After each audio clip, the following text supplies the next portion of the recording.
Oke, kisah perselingkuhannya Kamawar, suami selingkuh sama Ani-Ani sampai punya anak part 2.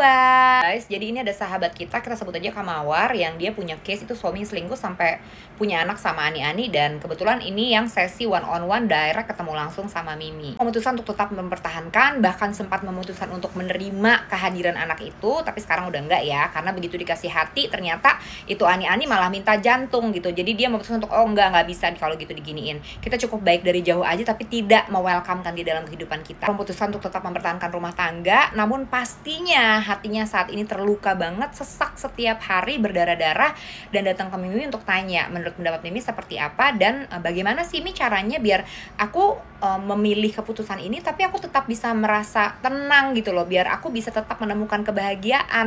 Di part 1 tentang cerita Kamawar, Mimi udah bilang, jadi memang ini tuh case yang gak mudah. Menurut Mimi ini case perselingkuhan yang udah berat ya. Kalau udah sampai punya anak gitu, ini menurut Mimi udah case perselingkuhan yang berat banget. Tidak semua orang bisa bertahan dan bisa melakukannya. Tapi kalau memilih untuk tetap ada di sini, itu juga gak bisa kita hinain gitu ya. Itu juga gak bisa kita anggap culun. Kita gak bisa anggap lemah, gak begitu gitu loh. Karena setiap orang punya kapasitasnya masing-masing, dan pastinya punya kemampuannya masing-masing, punya waktunya masing-masing. Bisa jadi ini memang benar akan rujuk lalu happy ending, bisa jadi ini akan rujuk lalu berpisah tapi dengan kelegaan gitu kan. Berpisah tanpa ada rasa galau, berpisah tanpa ada keraguan, berpisah tanpa ada rasa yang berat. Jadi berpisah dengan kondisi kitanya secara mental, jiwa raga itu udah siap. Emang bisa Mi? Bisa. Kalau kita tahu what we deserve, what's worth untuk kedamaian jiwa kita, untuk kebahagiaan kita. Kalau kita tahu apa itu self love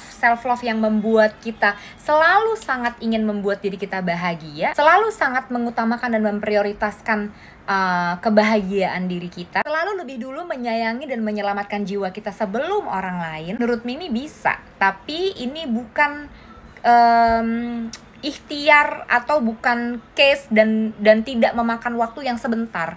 Ini merupakan perjuangan yang menurut Mimi berat, tapi kalau kita bisa jalanin ini worth it dan indah banget. Dia sebelumnya Mimi udah bilang salah satu hal yang mungkin kita bisa lakukan kalau pilihan kita belum bisa menceraikan dan tetap mau mempertahankan suami, berarti salah satu hal yang bisa kita lakukan adalah contoh dengan menjauhkan diri kita dari hal-hal yang membuat kita sesak, hal-hal yang mengganggu ketenangan pikiran kita. Jadi misalnya nih, kegiatan-kegiatan suami ketika dia megang handphone, ketika dia ngapain, kalau kita tahu hal itu hanya membuat pikiran kita terganggu, kita menjadi depresi, kita rasanya menjadi sesak, tinggalin buru-buru. Bukan karena kita nggak peduli, bukan karena kita bodoh amat, tapi karena kita sedang memprioritaskan ketenangan batin kita dulu. Ya, akan ada kok waktunya ketika kita bisa mungkin mulai terlibat lagi dengan itu semua, tapi dalam kondisi jiwa yang lebih tenang, sehingga kita juga tahu bagaimana cara harus meresponnya gitu kan. Terus misalnya perdebatan yang kita tahu nih, kalau kita melakukan perdebatan ini kita pasti akan kalah dan ujung-ujung itu hanya akan menyakiti kita, tinggalkan. Sekali lagi, bukan karena kita mau ngalah, bukan karena kita kalah,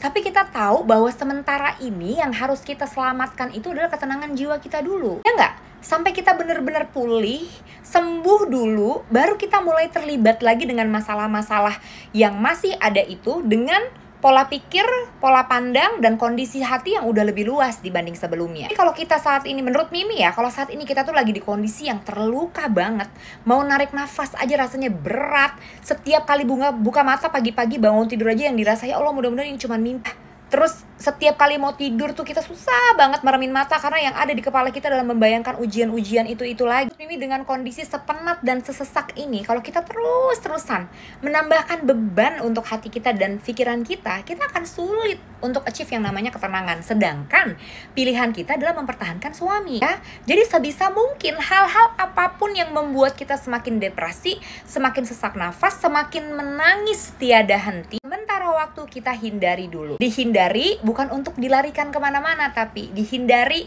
untuk diisi dengan kebahagiaan dan ketenangan yang bisa bikin kita mudah merasakan kebahagiaan meskipun hanya sedikit. Bisa sambil mengalihkan rasa sakit itu, sambil kita perbanyak berdoanya, sambil kita perbanyak jujurnya sama Tuhan, jujurnya sama Allah, betapa kita nggak kuat dengan kondisi ini. Kita nggak punya kapasitas ini, ya Allah, aku nggak punya kapasitas ini, ya Allah, belum segini kemampuan aku. Tapi aku tahu Engkau memberikanku ujian ini di dalam pendampinganmu. Maka aku mohon, ya Allah, kepada Engkau. Ya Tuhan, aku mohon kepada Engkau, dampingi aku.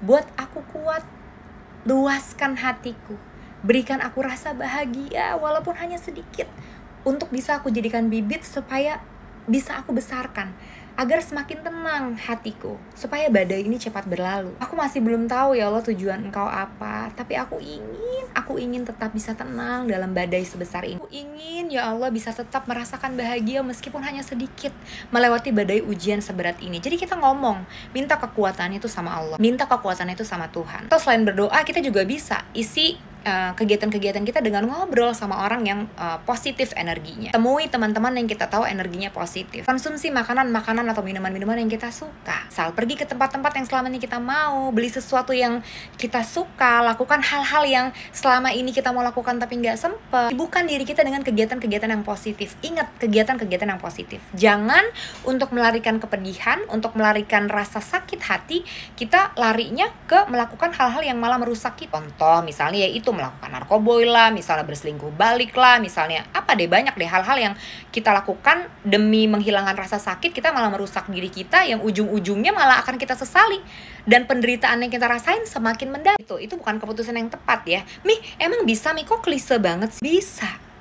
Bisa kalau kita sungguh-sungguh niat dengan serius ingin membahagiakan jiwa kita, ingin menyelamatkan jiwa kita dari belenggu sebesar ini. Sungguh-sungguh niat serius ingin membuat jiwa kita damai sejahtera, harus sungguh-sungguh niat. Selama kita masih punya keinginan suami berubah, selama kita masih punya keinginan memiliki keluarga yang sempurna, selama kita masih punya keinginan aku ingin balik seperti hidupku yang dulu zaman masih pacaran sama suami itu dulu baik banget, bla bla bla bla bla, intinya masih terpaku sama masa lalu ya. Selama masih berpegang aku ingin punya masa depan, sebuah keluarga yang utuh, aku tuh ingin menua sama suamiku bersama-sama, aku nggak mau begini. Maka keinginannya masih selalu keluar, keinginannya belum ke dalam sini, belum keinginannya fokus ke sini, ke yang di sini nih, ke hati ini. Bener-bener fokus menginginkan kebahagiaan di dalam sini. Jadi keinginannya masih keluar terus, ya. Itu berarti kamu namanya belum sungguh-sungguh. Kita belum sungguh-sungguh untuk mau menyelamatkan jiwa kita dari belenggu seberat ini. Itu yang akan menjadi sulit. Tapi kalau kita udah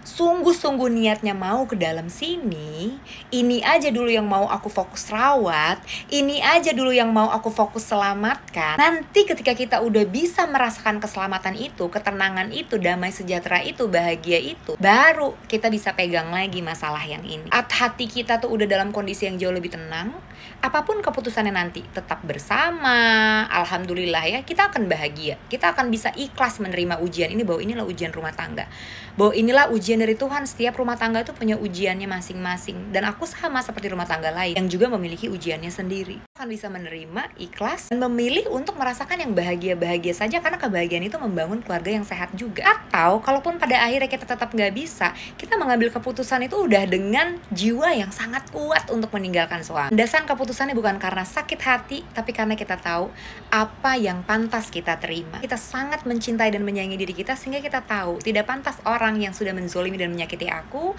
untuk terus bisa mendampingi aku atau berada terus dalam kehidupan aku. Keputusan itu nantinya kita ambil bukan dengan kondisi jiwa yang penuh emosi ya, tapi karena udah sangat dewasa, udah sangat tahu apa yang kita layak dapatkan, apa yang kita butuhkan, dan apa yang kita mau. Sekali lagi, dasar berpikirnya bukan karena emosi, tapi karena ketenangan jiwa, hati yang udah bahagia, sangat bisa. Makanya untuk ujian rumah tangga yang berat-berat kayak begini, Mimi harus bilang sekali lagi, self love-nya itu harus dikuatin, dikencengin. Love yourself, sayangin dulu diri kamu, selamatin dulu diri kamu. Belum kamu ingin menyelamatkan suami kamu dari perbuatan zolimnya, dari kehinaannya melakukan hal tersebut, kamu dulu yang diselamatin ya, karena yang berdarah-darah banget itu kamu. Jadi mulailah berfokus pada hal-hal yang membuat kita merasa lebih tenang saja, lalu hindari dulu sementara waktu hal-hal yang membuat pikiran kita semakin sesak ya. Kalau teman-teman butuh ngobrol langsung sama Mimi, boleh komen, boleh DM, insya Allah Mimi bales. Atau kalau mau kayak Kamawar tadi, one on one sama Mimi, bisa klik link di bio, terus hubungin tim Mimi untuk diaturin jadwal. Yuk